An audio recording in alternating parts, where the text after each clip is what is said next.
चला मुलांना, आपण आज मेटल अँड नॉन मेटल हा 8वी CBSEचा सायन्सचा चॅप्टर शिकणार आहोत.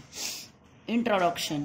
In our daily life we come across various kinds of object which consist of different types of material different from each other on the basis of their physical and chemical properties. All materials are made up of basic substance known as elements. आपण आपल्या रोजच्या जीवनामध्ये वेगवेगळ्या प्रकारचे object पाहतो, वस्तू पाहतो. घरामध्ये लाकडाच्या पाहतो, लोखंडाच्या पाहतो, भांडे पाहतो, किचनमध्ये मेटलचे, इलेक्ट्रिक वायरमध्ये तांब पाहतो किंवा ॲल्युमिनियम पाहतो, पितळ पाहतो, देव पाहतो. अनेक प्रकारचे आपण मेटल्स रोजच्या जीवनामध्ये वापरतो. All materials are made up of basic substance known as elements. एलिमेंटला आपण मराठीतून मूलद्रव्य असे म्हणू. There are 118 million elements in the periodic table.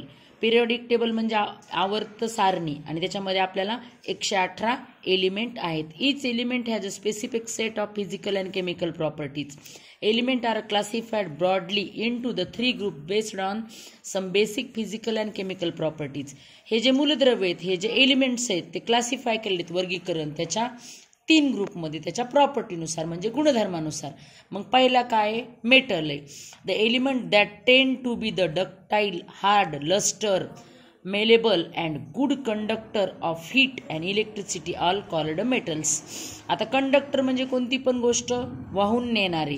मग एलिमेंट्स कसे आहेत? वागतेत, लवचिक आहेत, आणि त्यांना लस्टर आहे, चकाकी, हार्ड आहेत, आणि ते इलेक्ट्रिसिटी आणि हीटचे वाहक आहेत. Example: gold, silver, aluminium, copper. Gold and silver is a good conductor of electricity but they are very costly metals. Copper म्हणजे तांब स्वस्त आहे, म्हणून आपण इलेक्ट्रिक वायरमध्ये जास्त वापरतो. आपल्या घरातल्या सगळ्या वस्तूमध्ये, फॅन असो, AC असो, फ्रीज असो, कोणतीही गोष्ट असो इलेक्ट्रिक, त्याच्यामध्ये तुम्हाला कॉपर आढळणारच. आता दुसरे आहेत non metal. The element that are brittle, non malleable, non ductile and bad conductor of heat and electricity are called non metal. मग आपण मेटलचे जे गुणधर्म पाहिले किंवा ज्या प्रॉपर्टीज पाहिल्या, त्याच्या अगदी विरुद्ध ज्या प्रॉपर्टी ज्या गोष्टीमध्ये असतील त्याला आपण नॉन मेटल म्हणू. Example: sulphur, phosphorus, oxygen, nitrogen. Gas सुद्धा आपण नॉन मेटलमध्ये वापरतो. कार्बन म्हणजे कोळसा, सल्फर. आता metalloids are the element that exhibit some properties of metal and some of non metal. ज्या गोष्टीमध्ये काही प्रॉपर्टी मेटलच्या येतात, धातूच्या, आणि काही अधातूच्या म्हणजे नॉन मेटलच्या. They are intermediate between metal and non metal. ते दोन्हीच्या मध्ये असतात. जसं पॉझिटिव्ह, निगेटिव्ह, न्यूट्रल.